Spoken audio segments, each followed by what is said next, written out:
Hi, how you doing? Welcome back to howtocookgreatfood.com. I think this is pizza number 3 in our series of pizzas. So I'm going to be building this pizza. If you want to know how to make the sauce and the dough, I'm going to leave a link at the end and in the link in the text below. The dough is very, very easy. I've got a really simple method of doing it, and it comes out perfect every time. So we're just building this one. So first, let's get the dough ready.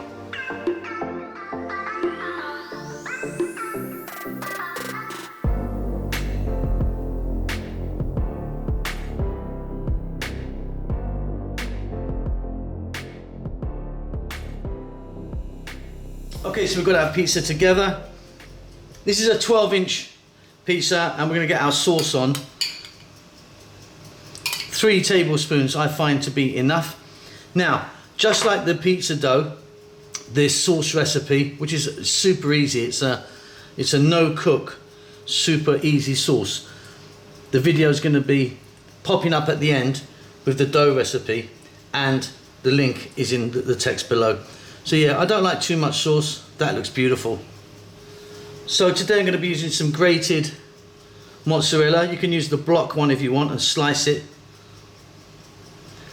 And again, don't go crazy unless you really want to with the cheese. I don't like too much on there.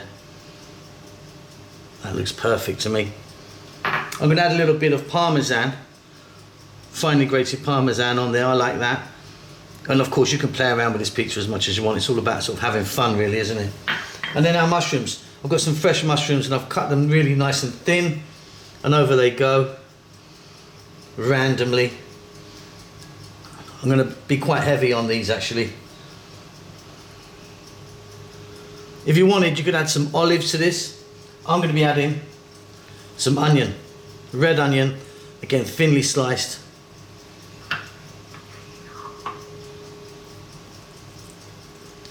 Super easy. This is going to be delicious. Maybe a little bit of chopped garlic if you wanted. Dried oregano. And that's it. So that's going to go in my oven on full blast, preheated oven for about 6 minutes. I'll see you when it comes out. Okay, 6 minutes that was. I'm super happy with that. I think it's delicious. Nice and crispy on the edge there. It's going to be beautiful. So play around with them, enjoy, hope to see you soon. And don't forget, I'll leave the links popping up about now for the tomato sauce and the dough, which is really easy. The dough is super easy to make. Lots of love.